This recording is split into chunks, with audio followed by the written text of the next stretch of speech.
Nancy Castiglione ni-reveal kung bakit umalis sa showbiz, simple lang raw ang dahilan?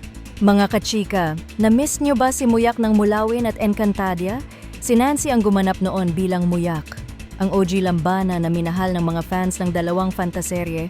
Matapos ang mahigit isang dekada ng katahimikan, muling humarap sa camera si Nancy Castiglione at sa Fast Talk with Boy Abunda, inilantad niya ang simpleng pero makapangyarihang dahilan kung bakit siya biglang nawala noon sa showbiz.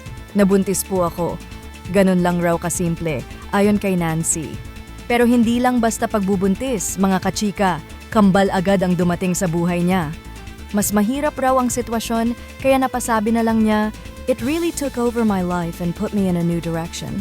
At dahil doble ang trouble, buong loob niyang inalay ang sarili sa pagiging ina. Lahat ng energy mo dapat focus sa bagay na yan, saad niya. Pero kahit lumipas na ang 16 years, never daw siyang nagsisi sa desisyong iyon. Matagal siyang nanirahan sa Canada at doon na rin nag-focus sa pagiging hands-on mom. Ngayon, balik na siya sa Pilipinas kasama ang bunsong anak na si Riley at proud na proud sa bago niyang career path.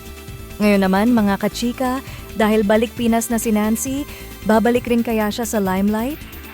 If there's an opportunity, ani Nancy, hindi raw siya yung tipong nagko-close ng door, kaya kung may kumatok na chance, open na open siya, mga kachika. Mula sa pagiging OG lambana ng primetime hanggang sa pagiging reyna ng sariling tahanan, muling umilaw ang pag-asa na si Nancy Castiglione ay muling lilipad sa mundo ng showbiz. Pero ano sa tingin nyo, mga kachika? Right move ba ang pag-prioritize ni Nancy sa pagiging ina kahit kasagsagan ng career niya? O baka naman ang best role talaga sa buhay niya ay pagiging nanay?